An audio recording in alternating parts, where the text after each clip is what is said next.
Recording on हो गई है। तो पहले हमने क्वेश्चन डिस्कस कर लिए थे, हम आते हैं अपने असली मुद्दे पे, यहाँ पे हम रुके हुए थे। ठीक है, ये हमने डिस्कस कर लिया था। हम जा रहे हैं अब। हाँ ठीक है, यहाँ तक किसी को मसला, क्वेश्चन नंबर 4 तक? चले, आई होप कि नहीं होगा। ठीक है।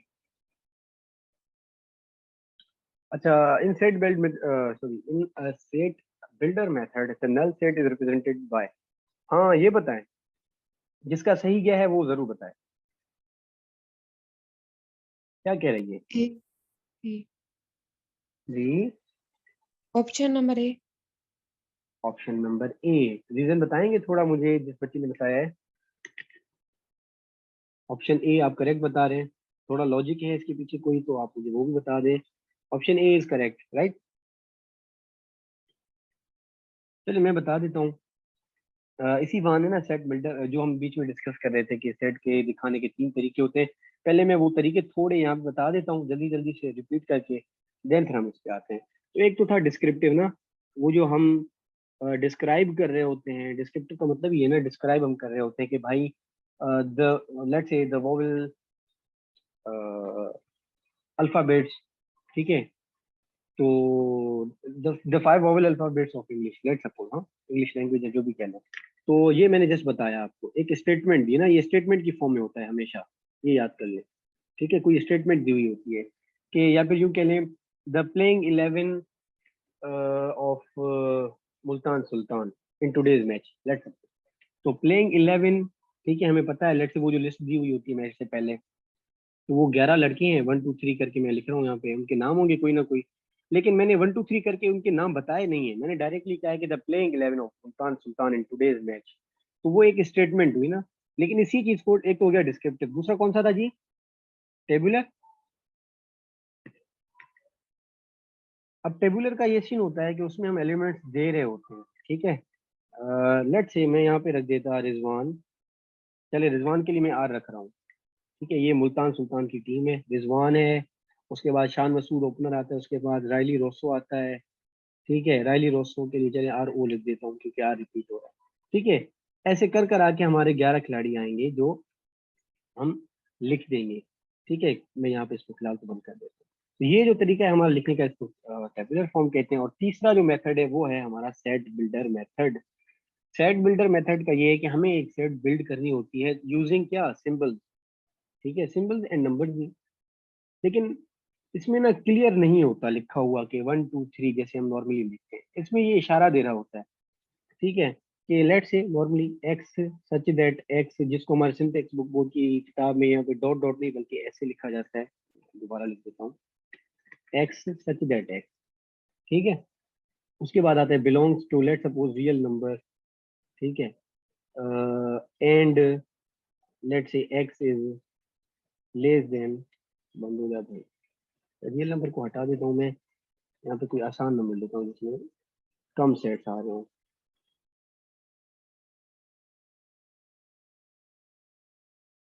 Belongs to let's say whole numbers. ठीक है जी, and x is less than 4। तो कोई मुझे बताएगा कि सेट बिल्डर फॉर्म में इसको अगर मैं टेबुलर में लिखूं तो ये क्या कह रहा है, किस चीज के बराबर आएंगे? छोटे वाला भी आ गया। 1 2 0 1 3 2 3 कम अगेन, कम अगेन बच्चा। 0 1 2 3। 0 1 2 3, क्योंकि होल नंबर स्टार्ट होता है 0 से और एंडिंग पॉइंट इसने बताई हुई है 4, लेकिन 4 इंक्लूड नहीं है। ठीक है, तो इसलिए ये 0 1 2 3 पे आके बंद हो जाएगा। तो ये जो फॉर्म थी ये थी हमारी tabular form, sorry set builder form. Let me change the marker. ये थी हमारी सेट बिल्डर फॉर्म, ये थी हमारी टेबुलर फॉर्म। और इसी चीज को अगर मैं लिखता कि let suppose first 4 whole number set, ठीक है, तो ये क्या हो जाता? Descriptive form. ये डिस्क्रिप्टिव फॉर्म होता। ठीक है, ये डिस्क्रिप्टिव है, ये सेट बिल्डर है, और ये this one is tabular form. Is it clear? तो ये 3 तरीके नॉर्मली यूज होते हैं। तो ये एमसीक्यूज भी कभी कभी आ जाता है कि there are dash number of ways to represent a set. So there are mainly 3 types ना, one is descriptive, the other one is set builder and the third one is tabular form. अच्छा, इनमें से ये भी है कि आप देख लें कि आपको ये कन्वर्जन आती हो, ठीक है। ये जैसे डिस्क्रिप्टिव मैंने अभी बताया ना कि जब 4 नेचुरल नंबर्स अगर मैं कह दूं लेट सपोज, तो फिर आपको आना चाहिए उस 4 नेचुरल नंबर को आप टेबुलर फॉर्म में कन्वर्ट सके, विच इज 1 2 3 4।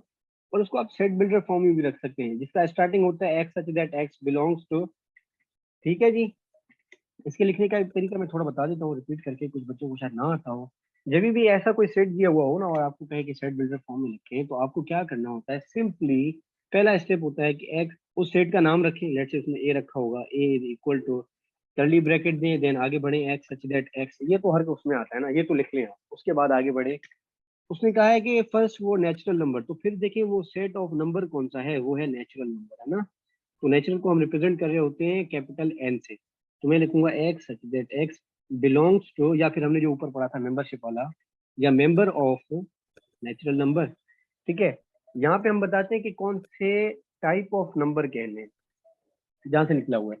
उसके बाद हम बता रहे होते हैं एंड, उसके अंदर लिमिटेशन क्या है भाई, ठीक है। तो आप कहेंगे and x is first 4 natural number, मैंने कहा राइट,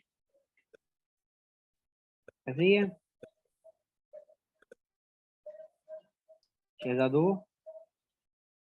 यस सर। हाँ बोलो ना। तो x इज लेस देन 5 रख दूंगा मैं, कि 5 से नीचे जितने भी हैं वो सारे नेचुरल नंबर। तो एक डिस्क्रिप्टिव चीज थी, मैंने कहा था द फर्स्ट 4 नेचुरल नंबर्स का सेट, वो हो गया हमारा डिस्क्रिप्टिव। तो उसको मैंने टेबुलर फॉर्म में कन्वर्ट किया और उसी को अब मैंने सेट बिल्डर फॉर्म में कन्वर्ट किया है। यहाँ तक किसी को कोई मसला रिप्रेजेंटेशन में भी किसी भी चीज के? सर इसमें ये लेस देन और इक्वल टू 4 भी लिख यार सकते हैं ना, वो जो यस मेरी जान, यस लेस देन वाले के नीचे एक लाइन आती है।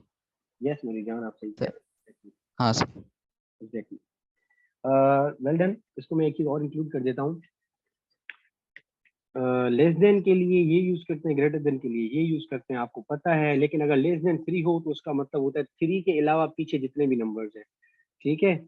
ये अभी आ गई है एक बात, तो मुझे ये आज पढ़ाना था, मैं यही पढ़ा देता हूँ कि लेस देन और ग्रेटर को हम रियल नंबर लाइन पे शो कैसे कर रहे होते हैं। तो अगर कोई रियल नंबर लाइन हो, ठीक है, पॉजिटिव इन्फिनिटी इस साइड में होती है, यहाँ पे नेगेटिव इन्फिनिटी होती है, लेट्स से यहाँ पे 0 है। अगर मैं कहूँ एक्स इज ग्रेटर देन 3, ठीक है जी, तो आप कहेंगे सर 1 2 3, लेट से यहाँ पे 3 है, तो यहाँ से 3 स्टार्ट हो रहा है और उसकी हद क्या है, एंड पॉइंट क्या है, खत्म कहाँ हो रहा है? किसी को कुछ पता है इसके बारे में? इन्फिनिटी। इन्फिनिटी ना, तो हमें नहीं पता, हद नहीं पता। जब हद पता नहीं होता तो हम क्या करते हैं, एक सर्किल लगाते हैं भाई, जहाँ से स्टार्ट हो रहा है ओपन सर्किल है, ये ख्याल रखिएगा, ओपन क्लोज का मैं चक्कर बता रहा हूँ। और यहाँ पे आके हम एक की लगा देते हैं, विच मीन इन्फिनिटी आगे चलता जा रहा है, हमें नहीं पता है बेचारे का घर कहाँ पे, लावारिस है, चलता जाएगा आगे, ठीक है जी। अच्छा, इसमें एक और केस होता है। इसका एक मतलब ये है कि ये 3 से लेके आगे 3 खुद इंक्लूड नहीं है। अगर मैं कहता है एक्स ग्रेटर देन और इक्वल टू 3, विच मीन 3 और 3 से बड़े जितने भी नंबर्स हैं, तो 3 इंक्लूड हो गया ना जब भी नीचे ये साइन आता है, ग्रेटर देन और इक्वल टू, या फिर लेस देन और इक्वल टू, तो ये हो जाता है हमारा circle fill, which means 3 number ये जो यहाँ पे है, दिस इज इंक्लूडेड इन, इससे बड़े जितने भी नंबर, ठीक है। ये छोटा सा फर्क आपको आना चाहिए। उसके बाद लेस देन में भी यही सीन होता है कि अगर मैं कहूँ x is less then let's suppose 16, ठीक है, चलिए नेगेटिव 16 कर देते हैं, कोई और नंबर लेते हैं, 3/2 ले लेते हैं, ठीक है। ऐसे भी तो हो सकता है ना, जरूरी थोड़ी 1 2 3 आए। अब मैं होल नंबर पे कर रहा हूँ या फिर रैशनल नंबर्स पे कर रहा हूँ, तो ठीक है। 3/2 का मतलब क्या होता है, 1 पॉइंट 1.5। जी 1 पॉइंट।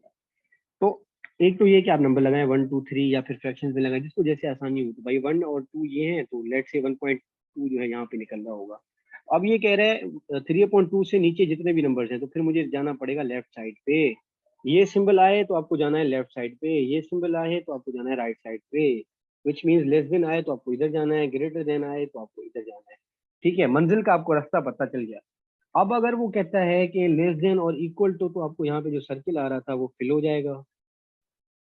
अगर कहे ग्रेटर देन और इक्वल टू, तो आपका जो सर्किल जहाँ पे आ रहा था ये भी फिल हो जाएगा। अब फिल से मुराद ये है कि वो जो नंबर मैंने दिया हुआ है वो इंक्लूड है, ठीक है, वो इंक्लूड है, राइट।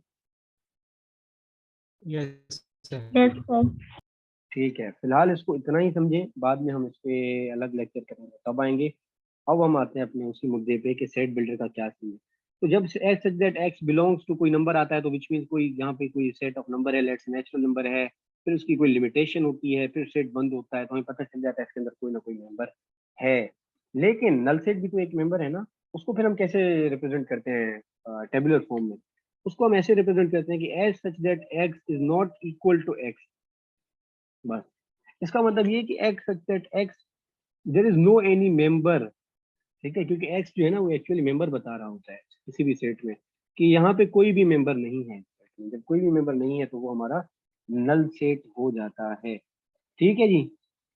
खाना नंबर लाइन को छोड़ दें, इसमें हम फिर जब आएंगे इंशाल्लाह इन टेक्स्ट तो फिर आएंगे, राइट। चलें, सेट बिल्डर में किसी को मसला, और वो जो 3 टाइप्स मैंने बता दिए उसके नोट्स बना लें साइड पे, वो भी हमारे काम आएंगे। वो मुझे वैसे ही पढ़ाने थे तो यहाँ पे आ गए थे, मैंने उड़ा दिए इसके साथ साथ। सर जी जी, इसमें बी का मतलब क्या है? बी ऑप्शन में, इसका बी का 5 क्वेश्चन में बी ऑप्शन है जो। इसका जी जी। तो यार इसका एग्जैक्टली तो मुझे अंदाजा नहीं है, लेकिन मैं आपको एक लॉजिकल तुक्का लगा सकता हूँ कि भाई x exact x is equal to x, तो कोई मेंबर है इसका, बस। सेट के अंदर कोई ना कोई मेंबर एग्जिस्ट करता है, ठीक है।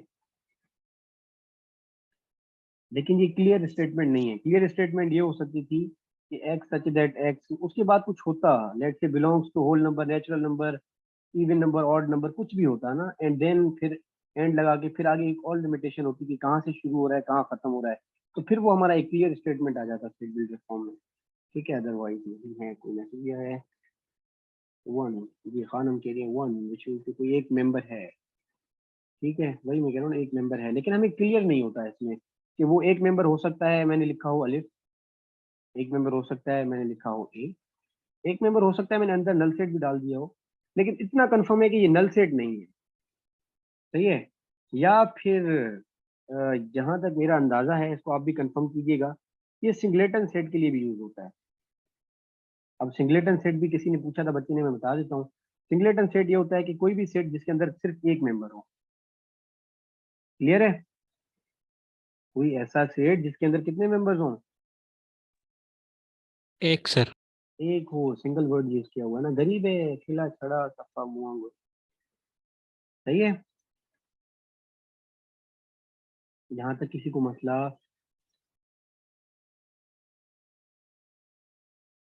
चलिए, A intersection B is equal to B, then हाँ ये बताएं मुझे, किसी को कोई इशू यहाँ पे? अगर मैं कहता हूँ ए इंटरसेक्शन, 2 सेट हैं, ए इंटरसेक्शन बी, उनका बी जी आ रहा है, तो इसका क्या मतलब है? हैं बताएं। बी आंसर है, ठीक है, लेकिन मुझे थोड़ा लॉजिक भी बताएं ना, आपने किया है इसलिए आपको पता है, लेकिन आप ऐसे बताएं ताकि किसी और को भी पता चले कि आपने क्या समझ के किया था ना। ठीक है ठीक है, आंसर को छोड़े मुझे थोड़ा बताएं कि क्या चक्कर क्या हो रहा है बैकग्राउंड में। एनीवन जो माइक ऑन करे। सर सबसेट है इसलिए। एक जो है, क्या कह रहे हो आप? Sir, अच्छा, A is the superset of B. वो ए में भी है, बी में जो एलिमेंट्स है वो ए में भी है, यस एग्जैक्टली ऐसा है। मींस के जो आंसर आया है वो भी सेट लैंग्वेज है, ये भी ऑप्शन, ठीक है जी। आप बताएं, कोई बच्चा कह रहा था कुछ? Sir, I said A is the superset of B. मतलब A में उससे अच्छा, ज्यादा है लेकिन B के पूरे एलिमेंट्स हैं A में। जबरदस्त, ठीक है। ये देखना, हर बच्चे का अपना डायमेंशन होता है। कुछ बच्चे ये सोच रहे हैं बी इज सबसेट ऑफ ए, अब एक बच्चा है वो अपने जहन से सोच रहा है, वो कह रहा है नहीं sir A is superset of B, ठीक है। तो हर किसी का देखिए अपना डायमेंशन होता है चीजों को समझने का, आप दोनों करेक्ट हैं, चलिए अच्छी बात है। जिन बच्चों को समझ नहीं आई तो 6 नंबर समझ नहीं आ रही, समझा दें, ठीक है, मैं समझा देता हूँ। अच्छा, एक चीज याद करें, जिनकी तो अच्छी है सेट और नंबरिंग, ये वो बहुत अच्छी बात है। जिनको अगर थोड़ा ही मुश्किल होता है ना, वो इन चीजों में कोशिश करें सेट बना लिया करें कि ए अगर 1 2 हो, लेट सपोज मैं छोटे सेट बनाता हूँ अपने आसानी के लिए, और बी है जस्ट 2, तो ए इंटरसेक्शन बी क्या आएगा, डायरेक्ट करूँ तो 2 आएगा। ऐसा है नहीं है? जिसको क्वेश्चन थी वो बताए मुझे। नेहा, ऐसा ही होगा ना बच्चा, क्योंकि सेम है। और अगर हम देखें कि ये जो 2 है वो एक्चुअली किस चीज को रिप्रेजेंट कर रहा है भाई, वो रिप्रेजेंट कर रहा है सेट बी को। ठीक है, तो अल्टीमेटली ए इंटरसेक्शन बी जो है वो हमारा आ गया बी के बराबर। अच्छा, अब एक और चीज आप देखें तो बी जो है वो निकला हुआ है सेट सेट ए में से, वो जो हमने पीछे कॉन्सेप्ट पढ़े थे सबसेट्स के ना, राइट? Yes sir. हाँ, तो अब इसी चीज को कोई बच्चा कह रहा था अभी हमें कि सर ए जो है वो सुपर सेट है बी का, वो भी ठीक है भाई। दूसरा कह रहा था सर बी जो है वो सबसेट है ए का, ठीक है भाई, आप भी ठीक हो, दोनों ठीक हो। ठीक है, फिर अब डिपेंड करता है कि क्वेश्चन में क्या दिया हुआ है ना। अब क्वेश्चन में इसमें दिया हुआ है बी इज सबसेट ऑफ ए, तो आप कहेंगे हाँ यस एग्जैक्टली सही कह रहे हैं। ठीक है, सही है यहाँ तक? एक्सक्यूज मी सर, जी जी। सर ये सिंबल जो है ये इम्प्रॉपर सबसेट का है। Come again. सर ये सिंबल जो यूज किया हुआ है हाँ हाँ, ये इम्प्रॉपर सबसेट का है। फिलहाल आप इसको जो है ना सबसेट की आदमी ही रखें, प्रॉपर और प्रॉपर बना के। ठीक है, ये प्रॉपर है या ये प्रॉपर है या फिर ये क्या है क्या नहीं है ना। ठीक है,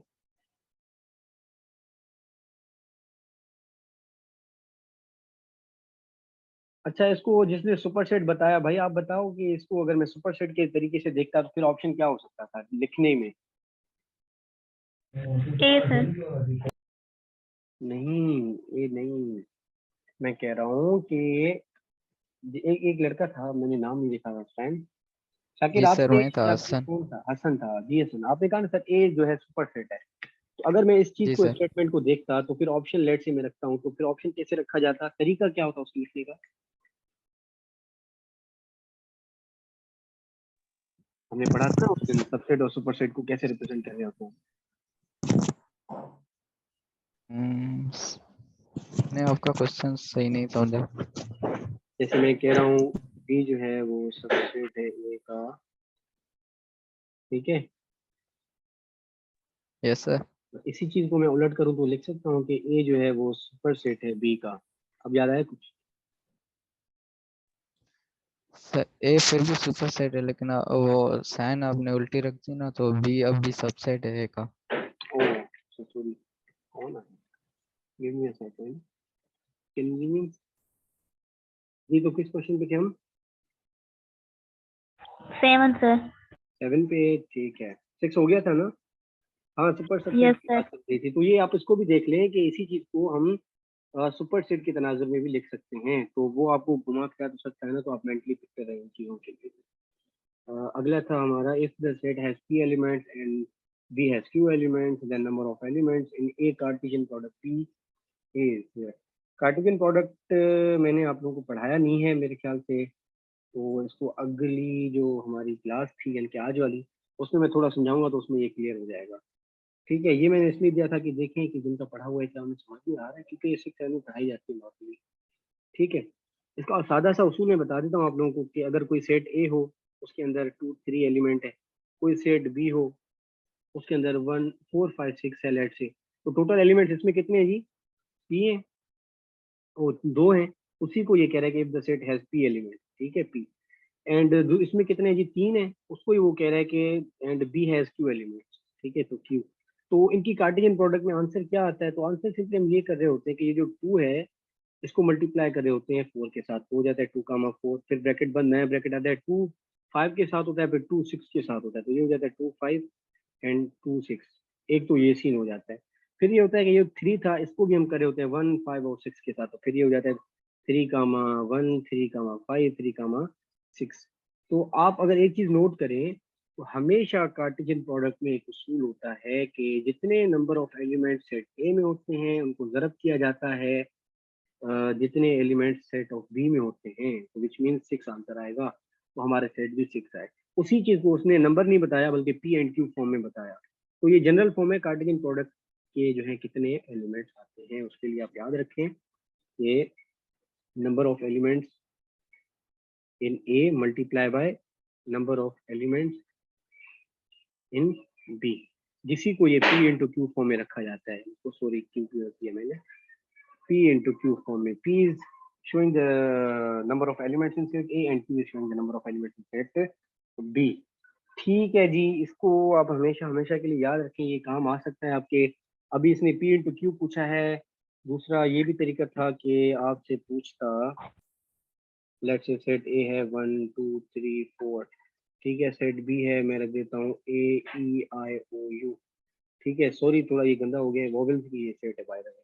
तो इसके मेंबर्स 5 हैं, इसके 4 हैं, तो अब मुझे बताएं कार्टेशियन प्रोडक्ट में इसके कितने एलिमेंट्स आ सकते हैं P इंटू क्यू फॉर्म अगर मैं लगाऊं 20। जी। तो ये आपको जो है ना अपने हाथों पे याद होने चाहिए। ये लाजमी नहीं है कि जनरल फॉर्म दे हमेशा, जैसे हमने 2 पावर n का जनरल फॉर्म देखा, 2 power n minus 1 general form देखा, लेकिन ये डायरेक्ट भी पूछ सकता है, ठीक है। जैसे ये था, इसके कितने प्रॉपर सबसेट निकल सकते हैं, प्रॉपर को छोड़े वाला, फिर पावर सबसेट या फिर सबसेट, तो आप ये फार्मूला लगाते। अब इन दोनों को ये करके कह रहे हैं कार्टेशियन प्रोडक्ट में कितने एलिमेंट्स आएंगे, तो आप P इंटू क्यू का फॉर्म लगाएंगे, दैट्स इट, राइट।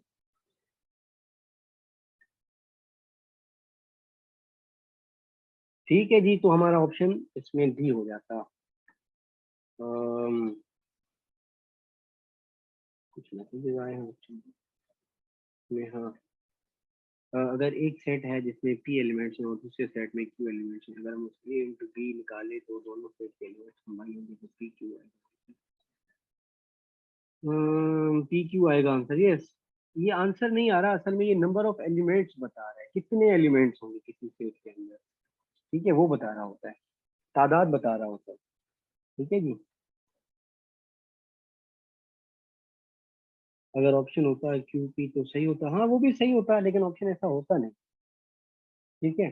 अगर होता भी तो ठीक है, कोई मसला नहीं है मेरे को। वो देखिए ना, फिर वो कह रहा होता, मैं एक चीज बता रहा हूँ, अगर उसने कहा है कि सेट ए के जो नंबर ऑफ एलिमेंट्स हैं उसको रिप्रेजेंट कर रहा है P, और सेट बी के एलिमेंट्स को रिप्रेजेंट कर रहा है Q, तो प्रोडक्ट P इंटू क्यू होना चाहिए ना A इंटू बी का, तो आंसर फिर भी वही आएगा PQ।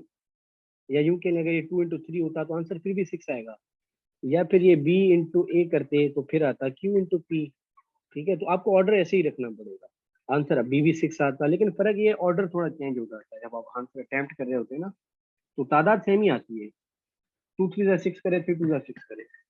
आई होप आपका इशू सॉल्व हो गया होगा, ठीक है, ठीक है, दैट्स गुड। अगला था if A B C be three set such that A union B is equal to A union C and A intersection B is equal to A intersection C, then जी इसका क्या answer होगा Suchita? C sir। C, this one, any logics?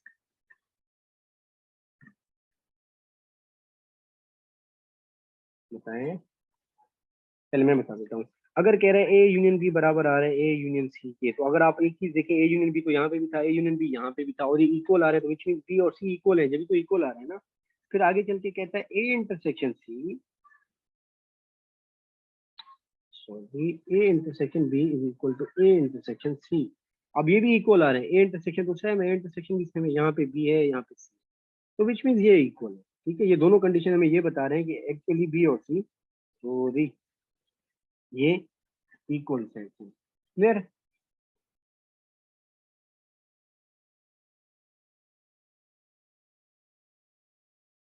Both side equal, yes yes exactly. चलिए जी, good हो गया, ये फिर से मीटिंग एंड होने को है शहजादा हमारा। अगली मीटिंग में हम ये 9 10 से लेके 18 तक करते हैं आपसे, रिज्वाइन करें क्विकली। टाइम बहुत हो गया, बट जितना भी टाइम हो, मैं जब तक आपकी चीज़ें क्लियर ना करवाऊँ मैं आपके साथ जुड़ा रहूँगा, ठीक है, क्योंकि डिले मेरी एंड से आई थी, आपकी एंड से नहीं आई थी। तो रिज्वाइन करें जल्दी से।